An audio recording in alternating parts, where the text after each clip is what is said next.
Well, if you blinked, you missed the Mike Elko era at Duke. We'll talk about why Mike may have decided to leave and what might be ahead for the Duke Blue Devils now on today's show.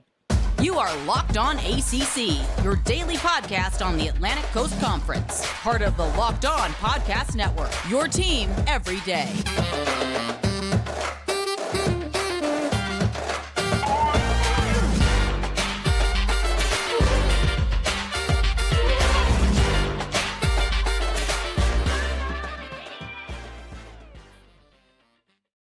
What's going on, everybody? Welcome to today's edition of Locked On ACC. I'm your host, Candace Cooper, joined by Kenton Gibbs of Locked On Wolfpack. Each and every day, you can find us wherever you listen to podcasts. Make sure you download, subscribe to the pod from anywhere. On today's episode, we're going to talk through Mike Elko's decision to depart Duke and head to College Station. He is headed to Texas A&M to be the head football coach for the Aggies. We'll talk about all of that, plus a little bit of Florida State's undefeatedness and Week 13 recap, if we shall, because there were some teams that ended on a high and definitely some teams that ended on a low. Kenton, how are you feeling? How was your Thanksgiving? I feel great. My Thanksgiving was good. Anytime you get free food, anytime you get to be around family and all that is always a good time. And, you know, I got to be around my, you know, the adopted family. So it was a great time. And you know, I'm just now running out of leftovers. So I got to put in some calls to get some more of that good Thanksgiving food. But all in all, it was a great day. Yeah, well, speaking of leaving, let's talk about how Mike Elko, former head coach of Duke football, left in the middle of the night like a thief in the night. 3 a.m. arriving on the tarmac. Is it tarmac? Tarmac. That thing too. How you just in the middle of the night calling the boys up, say, you know what? It's been real. It's been fun. Couldn't get me that 10 wins. Couldn't give Candace that $300, and I just got to get up out of here. Well, that's what he cared about most. The $300. You know, he said, "Y'all got my girl Candace Cooper paying out $300. That bald such and so who just don't like us can give." No, but very seriously, I mean, hey, good for him. Honestly, I'm not sure if Duke deserved him. And don't get me wrong, I know this was the first time head coach and all that, but when you look at their attendance while he was there, right, especially in year two, after he had such a promising year one, there was only one game all season that was a sellout, and that was the Notre Dame game. Mm-hmm. And a lot of that Notre Dame travels well, yeah. I was just about to say a lot of that was Notre Dame fans. Other than that, I mean, if you look at this home attendance here, these numbers are tough. Like Wallace Wade is not a stadium of 70, 80,000 that it's like, man, it's like the big house in Michigan where if you can fill up 100,000, you got to be doing something magnificent. It's 40,000 seats. Mm-hmm. It's 40,000 seats. So you attribute the culture, the environment of what Duke football is to one of the reasons why he left. I mean, yeah, that and it's a business. It's a business, and guys are always going to make a business decision. Now, honestly, I don't think that he made a good business decision here. I honestly don't. Do you think he just ran for the check and not what he could build? Maybe someone told him to go take, a year to see if he could be a head coach. He did it in exponentially well, and they were like, all right, cool. Yeah, and here's the thing. I could look back at this and have to eat my words. I very much so could, right? If they go on to win a national championship, if Elko goes on to leave a lasting legacy where they build him a statue there, I'll be quiet about this. But I think that the reality is he is not prepared for what Texas A&M brings, the problems that brings. Expectations, exactly. As opposed to Duke. Duke, again, even after this year, 9 wins, 7 wins, 9 wins, 7 wins, 9 wins, 7 wins. Let's just pretend that he emulates his first 2 years over and over and over again. Mm-hmm. They build you a statue at Duke. Absolutely. They build you a statue. Do that at Texas A&M. 9 wins, 7 wins, 9 wins, 7 wins, 9 wins, 7 wins. Get out of town. We don't want you. You a lousy such and so. You're everything but a good Christian. And they're down there in the Bible in the deepest part of the Bible Belt per se, and yet and still they're gonna call you everything but a good Christian, and you're gonna be out the door. So I mean, I think it's one of those he's moments. gonna have better talent at Texas A&M. Yeah, sure, he'll have better talent. Yeah, They have more NIL money. Yeah. Shorter leash. Much shorter leash. And here's the thing. There won't be, and this is with all due respect, because I know that there's going to be people saying, oh, Riley Leonard got injured and da-da-da-da-da. The reality is, once that Coastal situation was done. But my thing is, like, he needed to be taking his Louis luggage. And we're going to talk about that in a second. And we're going to focus more on Duke. But I think from an Elko standpoint, you know, what he did at Duke was incredible. Cannot take that away from him.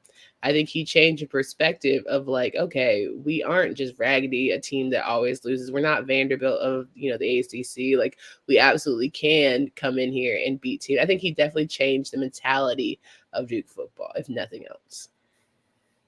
I mean, yes, but no? I also feel like this. Here's the thing: to say you change the mentality of a program is different than saying, like, "Hey, you caught lightning in a bottle," or "You got hot." Because to me, changing the mentality of the program is something that lasts for a good amount of time. Like, and I hate to do this, but you're gonna do it. Coach Dorn at NC State, right? There was a point in time at NC State where 6 games, you know, hey, you get what you get. Not a great season, not a bad season. You get what you get. That team is one of 5 to win 8 or more in all of the last 4 years. And you could throw Ohio State in there because they only played 8 games, including the playoff 1 year. And so they're, you know, that's kind of unfair to them. But it's basically 6 teams that have done that. That's changing the culture. He has not. But it took him 8 years to do it. And I'd argue that, you know, when Mike Elko came in, people were starting to look at Dave Doran like, hey, how come he's able to do this so successfully, so quickly, and it's taking you so much longer? But those people were being unrealistic. Again, you played in the division where your champion lost to Georgia Tech.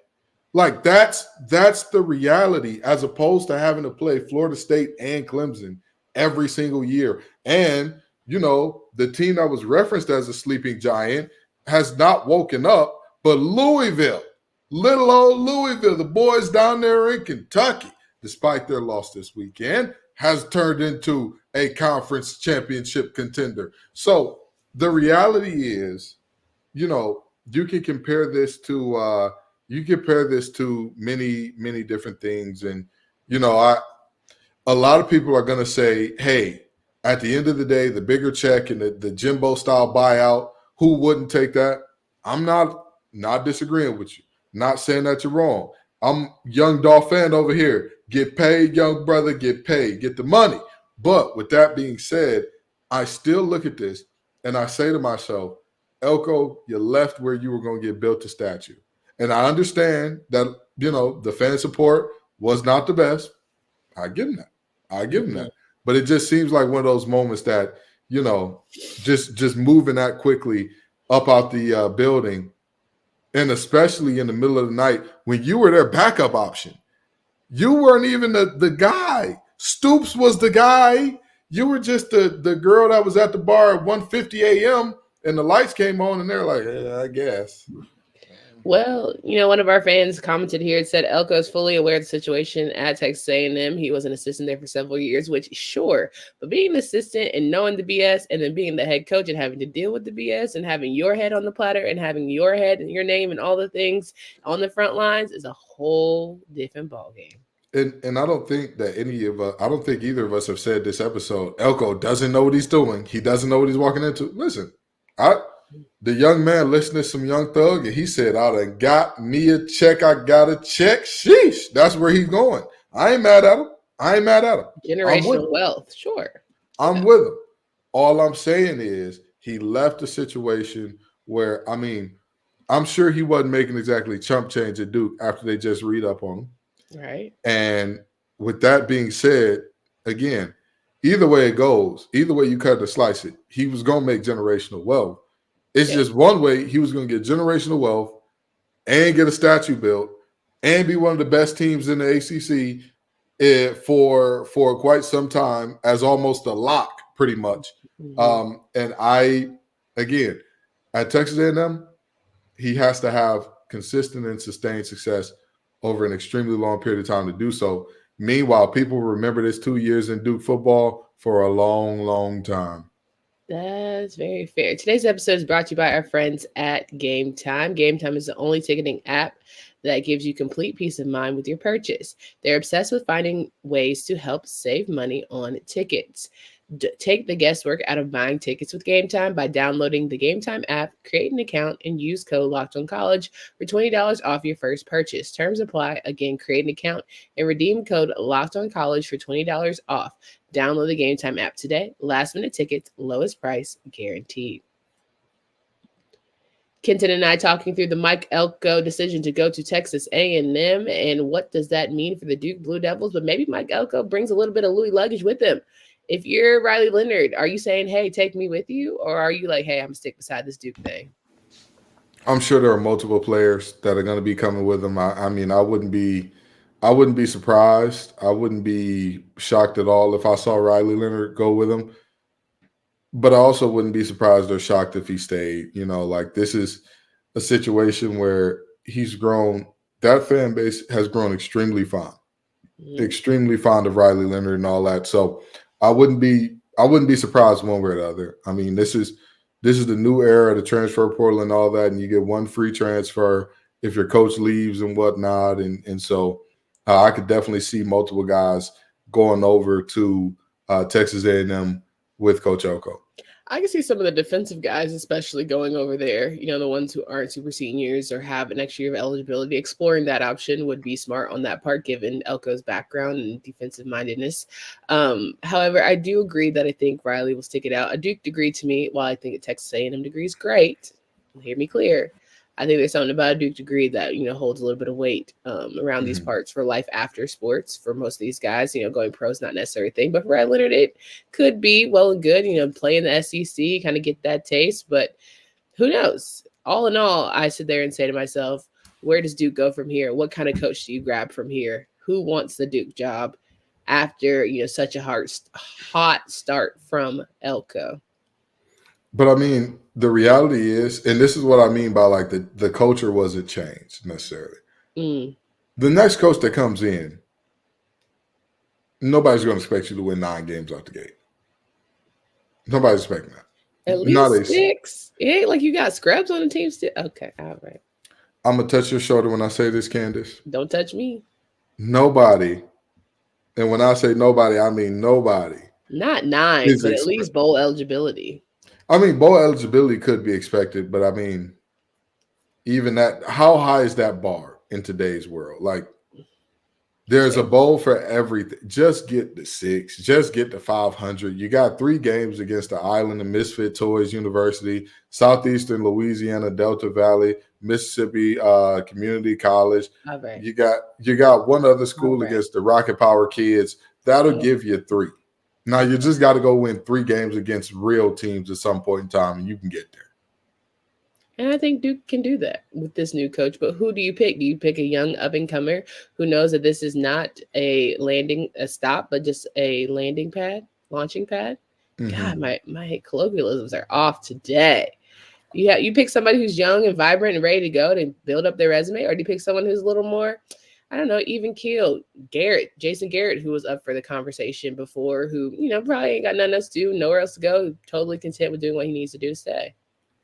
I think that this is a situation where you can't pick an archetype. You have to pick what's best for your university. Because there will be what's best for Duke. I mean, it depends on the guy. Because there will be some up-and-comers who look good, who look flashy and all that. And they could reproduce what Mike Elko had. Could. Not saying they will. It's a slim chance, but they could reproduce what Elko had. Or you could pick a long-term guy that's going, you know, an older guy that's like, hey, this is probably where I'm going to retire out of. You know, we just need to have a guy that's going to keep us stable, keep us steady, and keep us with a coach that's not going to leave in the middle of the night. I mean, hey. I know a guy. He's coming he's coming from New York. Oh, come on. I know a guy. Come on. Ain't got much place to do. Place to be. Expectations are minimal. Come on. He's beat Clemson as well. Listen, I don't know what you and Dennis are on this morning. I don't know. I don't know. But I think that this is the guy you're referring to. Is it not, Mr. Baber? It is. Let me tell you something, okay?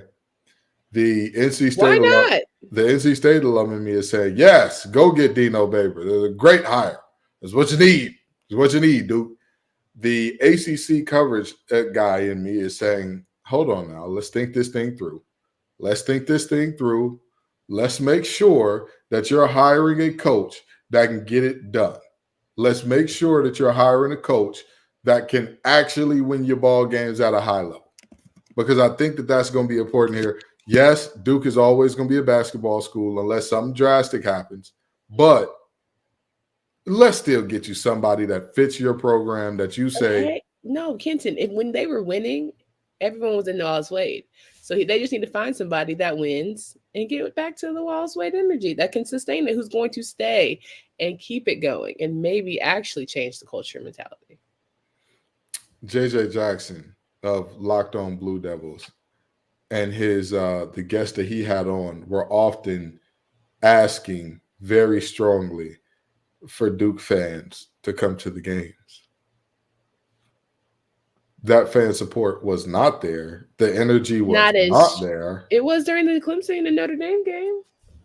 The Clemson and Notre Dame games didn't even have extreme, like, oh my God, this is unmatched. We've never seen this before type support. The Clemson game, guess the percentage of that stadium that was filled in terms of tickets bought. Guess the percentage. 80%. 79. Why are you yelling? Okay. I'm yelling because that's not good. Okay. That's not good for a game in which I told multiple people I think Clemson is going to win this game, but don't be surprised if Duke pulls off the upset. But you have to understand the reason why there's not fans coming out in droves is because even despite 9 wins, it ain't like they somehow beat the best teams. So a Clemson game, I wouldn't see 85, 90%. For a game against, I don't know, Pittsburgh in the season, you haven't won but 6 games. You're barely going to the bowl game.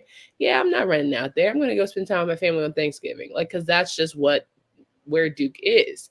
But if you get a vibrant coach who gets consistent wins from the ACC at that, then you're going to start to see a more consistent fan base turnout. When Duke played Pitt, Thanksgiving was already over by a few days. But Thanksgiving weekend, people are traveling, doing their thing. I hear you knocking. I'm not going to let you in, but I hear you knocking. Okay. Who's Duke hiring? Would you hire somebody old or would you hire a young, vibrant young man? You know, I try to turn this into a place like Northern Illinois or something like that, to where you keep cycling through these good, exciting head coaches. Excuse me, maybe even like an App State, where you keep cycling through these good, exciting head coaches that use your program as a leaping pad to something bigger and better. But App State in Northern Illinois is not a P5 in the comparison to Duke. But you think it's the same mentality. They're not a Power 5, but in terms of whenever you do well at Duke, teams are going to write you a blank check. That's just the reality. Whenever you do well at Duke, teams are going to write you a blank check. There are other teams other schools where you could do well. You know, you can win yourself 8 games and nobody's coming with like a bigger check for you than what that school has. If you win 8 games at, let's say a USC, nobody's coming to you with a bigger check. If you win 8 games at Florida, nobody's coming to you with a bigger check. 8 games at Bama, nobody's coming to you with a bigger check. Ohio State, same thing. If you win 8 at Duke, somebody is going to say, what are you making now? Throw out your number. Duke is a private university. They don't have to disclose how much their employees make. Tell me how much you make. Make it public to me, and I'll beat it. That's fair. Maybe Jimbo. I'm just kidding. I think that there's a lot of offensive, defensive coordinators that are going to be like, hey, you know what? I could stay there for a little bit, 2 years tops, and kind of get into that mentality. And Nina King, I mean, what can she do, right? She can only do her best, Jennifer. Yeah, well, I hope that whatever they do over there goes well. But speaking of offensive and defensive coordinators, Duke, you keep your grubby little hands away from my guy, Tony Gibson. Why would you even say that? Because there's just no way that he's even going there. So I don't even know why you bring that up. Okay, all right. I've heard crazier things. I heard that Mark Stoops was going to Texas A&M, and then all of a sudden, we all knew that the rumor for Elko was real, and we said that a while ago. We tried to cut it down, but it became too loud, too loud at the end of the day. All right, friends, we got to talk about FanDuel. Right now, new customers get $150 in bonus bets with any winning $5 money line bet. That's $150 even if your team wins. Not even if, but if. If you've been thinking about joining FanDuel, there's no better time to get in on the action. The app is super easy to use. There's a wide range of betting options, including spreads, player props, over-unders, and more. So visit FanDuel.com/lockedoncollege to get your NFL season together. FanDuel is the official partner of the NFL. Candace and Kenan here talking through week 13 of ACC football. It was a doozy for some, a big consistent for others. And so we rock and roll with Friday. Actually ate good, felt like a little football on the tube. Boston College had their senior day. Unfortunately, it didn't quite go that well for them. Miami dog walked them from start to finish. Wasn't even close. Wasn't even a game for real. Yeah. You know, the reality is that five game winning streak for Boston College, a little bit of fool's gold in there. A little bit of fool's gold. They got you. They got us. It got a lot of people, but the reality is that winning streak, again, a lot of fool's gold, had a lot of people thinking, man, has Hafley turned the corner, has Hafley figured it out, and then Virginia Tech came and smacked them boys upside the head. Then Pitt came and smacked them boys upside the head. And Miami ends the season, as only Miami could, thumping those boys by 25 points. But like we were just talking about Duke, 6 wins for Boston College. You keep Hafley around, no? No. All right. Absolutely not. Absolutely not. This is year what, 4 for him? Mm-hmm. Not only are you getting the 6 wins, but this is 6 wins where your schedule was Charmin soft. A loss to Northern Illinois. A loss to a Virginia Tech team that just barely got over bowl eligible. A loss to a Pitt team that was one of the worst in the conference. And then a complete shellacking on senior day. On senior day to a Miami team that was coming in off a 3-game losing streak. Absolutely not. You don't keep him around. Really? In the words of Usher Raymond, you got him ready to sign them papers. Oh, my gosh. They done took a look into it, but you leave him no option, Hafley. I think he stays.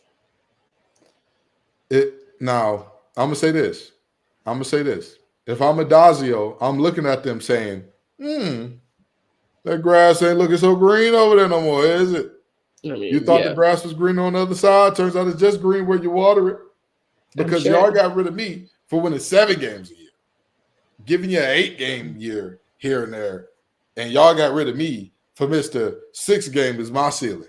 If that's what y'all want to do, you know. I hear you. Let's talk about the Saturday matchups that were just as good. Kentucky and Louisville. You know, Louisville, all you had to do was not embarrass us. You couldn't even get that right. Just finish the season out. Beat a team that you know you could beat. How the hell do you let them Wildcats come in that game and take it over? Even in Kentucky Blue, Devin Leary is still delivering for the old Wolfpack, isn't he? He said, hey, there's still a chance that my old teammates go to a New Year's 6 bowl. Brothers, we got to get together and get us an upset here. No, but very seriously, this is a game where Louisville, it shows that they weren't mature yet. Mm-hmm. It shows that this team was not prepared to win a big-time football game with a lot of implications on the line in terms of making sure, yes, the ACC championship was already locked up, but they could have also locked up a New Year's Six bowl, and that Florida State is very likely going to the playoff. Mm-hmm. You win this game, you get into a New Year's Six, even with a loss. Mm-hmm. And now that's kind of up in the air. But one final thought on this thing. I said this when I was picking the game, and I'm going to stand by this from now on. From now on, I'm going to stand on it. I said I never pick against Cass Tech guys because it always comes back to bite me in the behind. And young Deion Walker out of Detroit, Michigan, had himself a game in this one. And, of course, I lose. Shout out to you, Mr. Walker. You know, CT number one, second to none. But here we go. I ain't picking against no more Cass Tech. I can't do it. I can't do it no more. Wake Forest and Pitt and Duke. Pitt game. Pitt, honestly, if you're gonna let Elko go out, might as well be the Blue Devils with a W against a team that just couldn't get it done. Now, it would have been more easy for me to say I see why Elko left because of a loss to Pitt, because that's head scratching. However, the fact that he was able to pull that off and then ride out into the sunset, you did those seniors a big one. Their junior year, you give them some 9-win season. The next year, you give them an upset against Clemson. Now you're giving them right off in the sunset senior victory, which has not always been testimony for Duke. So I ain't mad at it. And in front of a stadium that was half full. Good job. Yeah. Here's the deal. Quality win in terms of handling this thing and doing what they need to do to Pitt. You were the better team. Show that you're the better team. Be the better team. That's what they did. And in a moment where you look up and you say to yourself, hey, this Duke team, before we knew, right? When the thought was Stoops is the guy and all that good stuff, you look up and say, hey, when Duke gets their starting quarterback back next year, they'll be just fine. They get a win like this.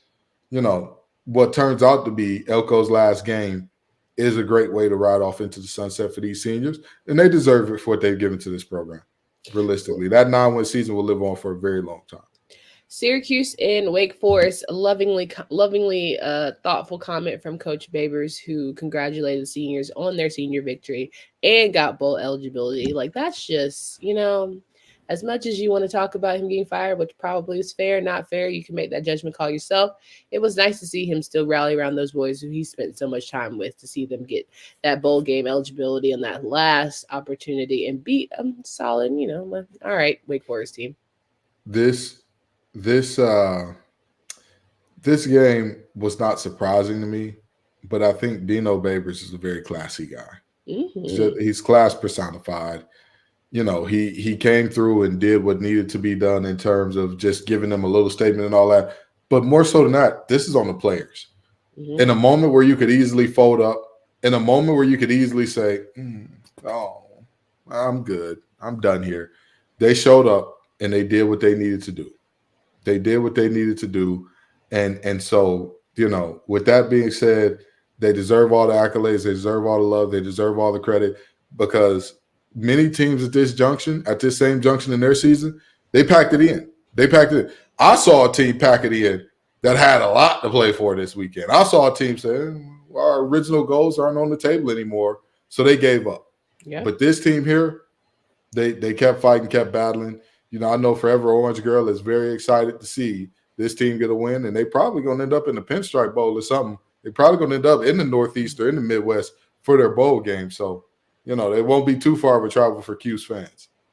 Virginia Tech and Virginia game, we don't have to stay here long.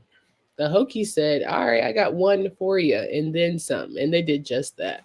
I love Anthony Calandra. I love him. But King Leo is very right. What are you talking about, Anthony? Y'all are the underdog. Why would you go into this game talking your talk, talking your foolishness about, oh man, we're gonna beat them and we're gonna show everybody how we're gonna put ourselves on the national stage after we beat this team. We're gonna show them that this is our state. Anthony, shut up. Anthony, have you looked at your arsenal? They have the better team. They got Kyron drones over there. Anthony, I think you're good. I'd push you down a flight of stairs to get to Kyron if it was about who was going to be my QB1. What are you doing? God. What? Anyway, Yeah. This game was a spank that baby game. That's what this was. They had that. This wasn't the little brother, big brother thing. This was child abuse. I was ready to call CPS. Excuse me, Virginia CPS, please go get them boys. Go get them boys. They are acting unruly in Charlottesville, and not like they was at last time. This is adult on child violence.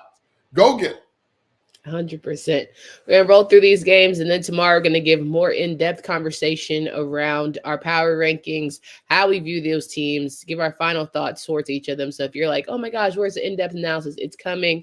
Tomorrow is going to be the day for that. We just had to get that Mike Elko conversation out. But Florida State, Florida, hats off to In Tate We Trust, Florida Tate University, 24-15 victory over their rivals, Florida.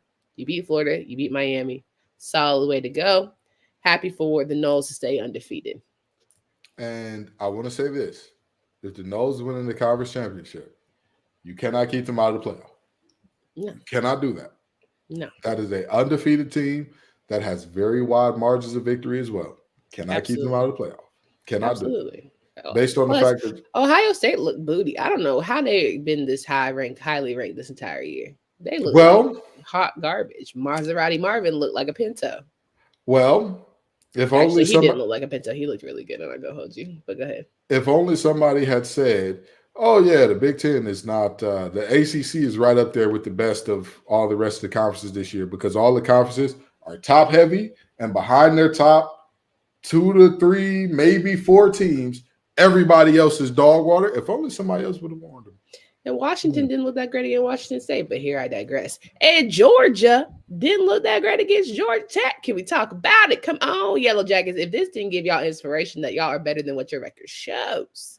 31-23 victory for the Bulldogs. However, nobody, and I mean nobody, gave them an 8-point margin of victory. No, not at all. I mean, they ruined many a parlay on this day. And the reality is Coach Key has that team moving in the right direction.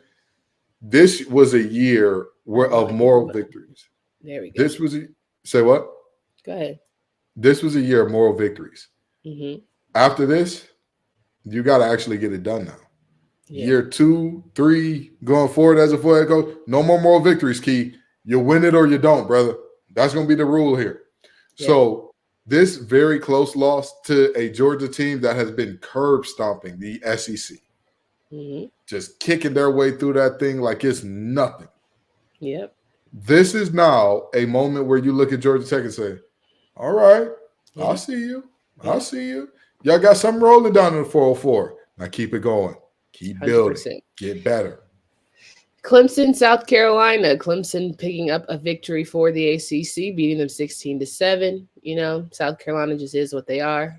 Good win for Clemson to come into, the Gamecock territory, pick up that victory.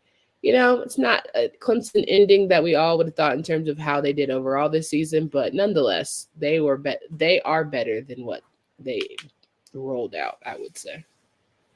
Clemson won the Palmetto game and Palmetto Bowl, rather, and good job to them. But I just want to say this. If another team planted their flag on my field, I don't care if we lost. Brother, keep your flag to yourself. Keep your flag to yourself. Are you don't sure look about at me that? like that. Are Don't you look sure at me about like that? that. I'm 1,000% sure sure about that?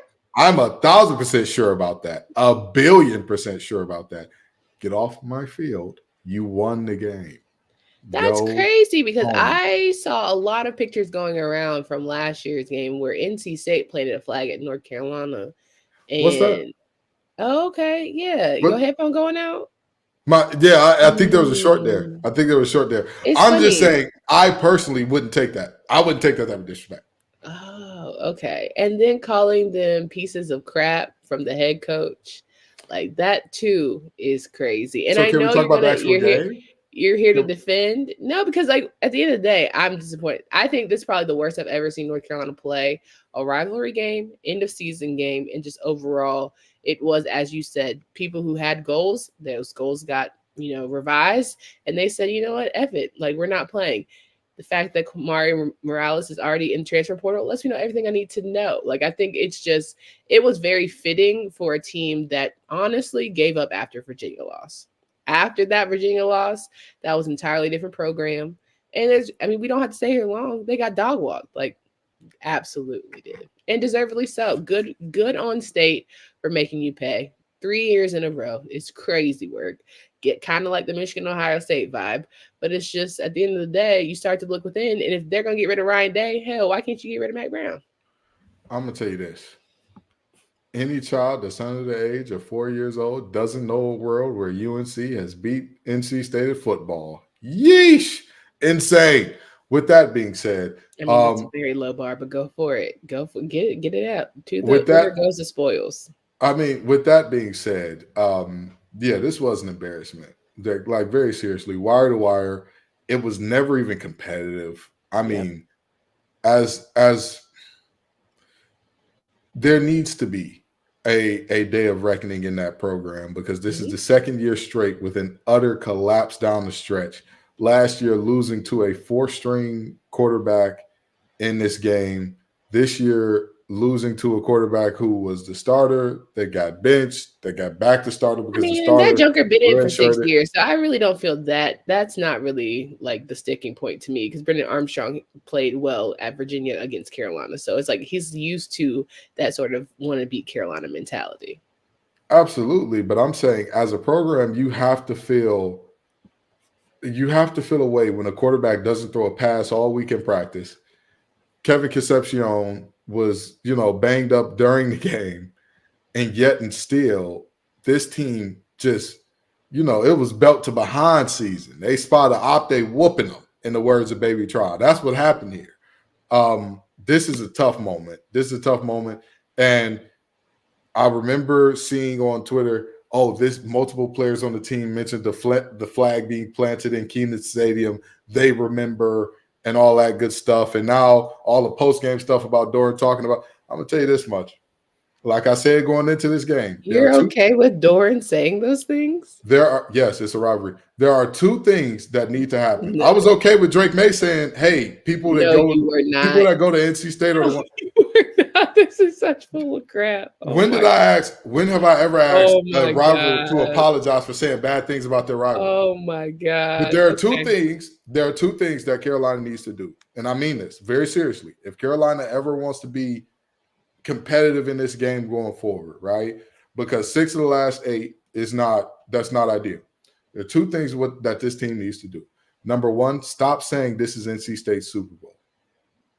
My brothers in Christ, you had the same record. Why were you not playing like it was your Super Bowl? What imaginary goal was out there for you? I'm not spending here longer than 60 seconds, so get it all out. And the last thing that I will say is there needs to be a new level of either leaning into who you are or being tougher. Fully lean into, hey, we're the guy. You know what? We're better than you. We're flashier than you. We're above you. You are little brother. We are everything. Everybody in the nation loves us. People in the region barely know you. Lean into that. Stop this. Oh, we got to be. The university made Drake May apologize for those comments. Why? For what? Don't do that. Lean into it. This is your rival. You're going to say bad things about your rival. That's how rivalries go. So stop saying this is their Super Bowl and lean into the rivalry, and you might just find yourself a winner every now and then in this thing. I'm so glad I graduated 10 plus years ago, and this is not my testimony, but here we are. This is the end of the season. Regular season victories have come and gone. We're on to bowl season, ACC championship, Florida State and Louisville, as we predicted, even though they doubted us. And now we just get to give our grades and our power rankings tomorrow, which is what we will do. So for Candace Cooper and Kenton Gibbs, we hope you come back tomorrow to really get into how your team performed in 2023. We'll talk about all of that next time.